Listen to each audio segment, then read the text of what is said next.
To start this video, we need to go back to 2014, specifically to January 8th, 2014. It was a calm day on planet Earth until suddenly a bolide streaked across the skies, burned in the atmosphere, and fell somewhere in the Pacific Ocean, near the region of Papua New Guinea. This object was detected by the sensors of the United States Department of Defense. That's right. For those who don't know, the United States Department of Defense has sensors scattered all over the world.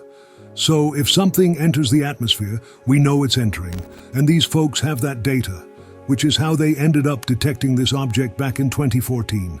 The object was given the designation IM-1, or it's also known as CNEOS 2014-0108, which stands for January 8, 2014.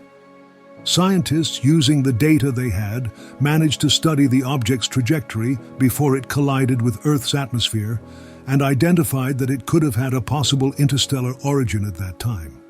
Remember, this analysis by the scientists was conducted in 2019.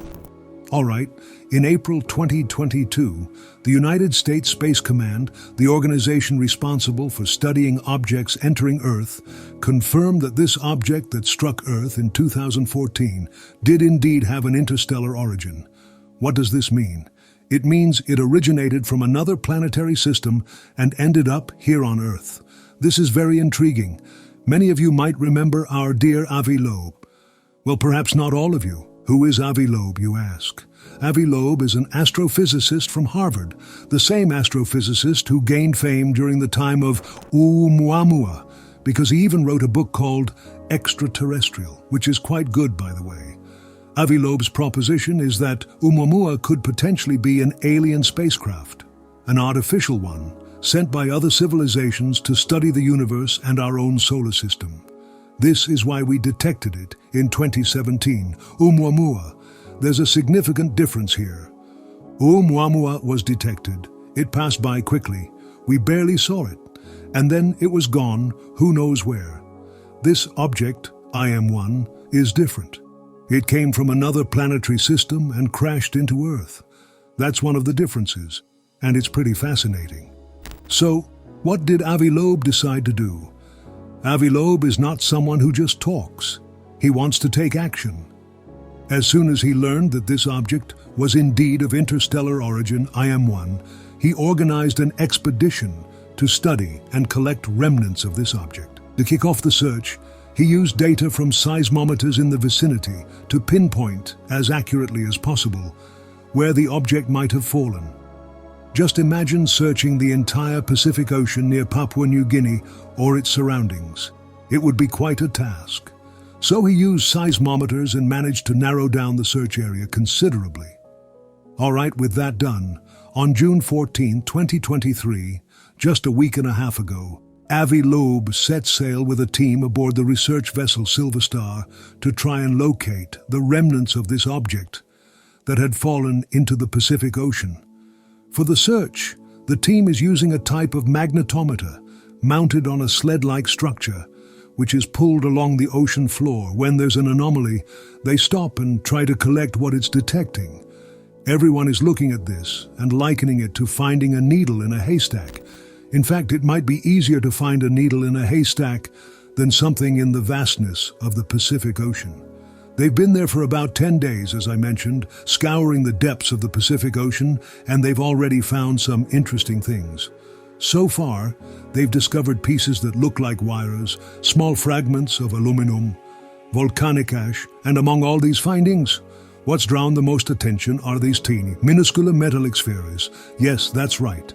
These spheres were found embedded in volcanic ash, and they are incredibly small, with a diameter of about 0.3 millimeters. What's intriguing about these spheres, besides their shape, is their composition. These spheres are primarily composed of iron with magnesium, titanium, but no nickel, and this is very interesting.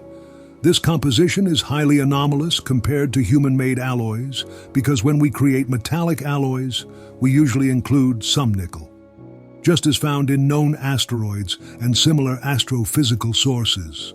To give you an idea, nickel is a very common element in solar system asteroids, and more than 95% of the meteorites found on Earth to date have iron and nickel. So, the concentration of nickel in meteorites is much higher than that in terrestrial rocks. That's quite fascinating, and this has caught their attention, though they've only done a preliminary analysis for now. Avi Loeb estimates that when the meteor crossed Earth's atmosphere and the space rock fragmented, it could have produced about 10,000 spheres like the ones they've found, which would have been larger than 1/4 of a millimeter. Furthermore, there might still be dust from the object itself mixed in with the volcanic ash. So, they're collecting everything: the volcanic ash, the small spheres, and everything else they find down there. Once the expedition is complete, they will take everything to Harvard's laboratories, where Avi Loeb is based. In the lab, they will be able to study it using all the available tools, determine the composition, and possibly even date the samples and conduct a comprehensive study of all these fragments they are recovering from the depths of the Pacific Ocean. First and foremost, it's important to make this clear, because whenever I talk about Avi Loeb, people start assuming that he's asserting everything has an artificial alien origin. At no point has he stated that it has an artificial origin. His most worked hypothesis is that these are fragments of an interstellar rocky object. Nevertheless, the discoveries made so far open up a new frontier for the study of these interstellar objects, which is in line with Avi Loeb's Galileo project. In case you're not familiar with it, I'll include a link in the description about what the Galileo project is. Avi Loeb emphasizes that to be sure about these objects, we have to observe them properly. Oumuamua passed by and we weren't prepared for it. But now that we know such objects can enter the solar system, why not prepare to observe them with high-resolution cameras and capture images? The project's slogan is that a picture is worth 1,000 words. Do you agree with that? And that's what they're doing in the Pacific Ocean. Furthermore, this discovery also brings new ideas about the evolution of exoplanetary systems. Just think about the chance of having samples from an interstellar object that fell to Earth. It's a sensational concept, right? And deep down, there's even the possibility that it could be a probe sent by other civilizations traveling through the universe. Could it be? I'll leave that for you to discuss in the comments. All right? Avi Loeb mentioned in an interview that this is the most significant experience of his scientific career. He says, "It's a unique opportunity to study objects from other planetary systems right here in the Pacific Ocean on Earth. Or perhaps if it's confirmed to be related to alien civilizations. Just imagine, we could be studying something created by another civilization that ended up at the bottom of our ocean. It's truly fascinating. It's a remarkable project." Avi Loeb writes on the Medium website and is keeping a sort of diary, which is also quite interesting. I'll include the link in the description for all of you. So, there you have it. These mysterious alien spheres found at the bottom of the Pacific Ocean. What could they be? Fragments of a natural meteorite? A piece of a space rock from another system? Or could it be a part of an alien spacecraft that crashed on Earth? We'll have to wait for all the analyses conducted by Avi Loeb and his team to find out. Folks, that was the video I wanted to share with you on the channel. I hope you enjoyed it. If you did, you know the drill. Don't forget the YouTubers package. Share, favorite, subscribe to the channel if you're not already a subscriber. Leave your comments with any questions you may have. I've prepared another interesting video for you to watch. It should be appearing on your screen now. See you there. Until next time.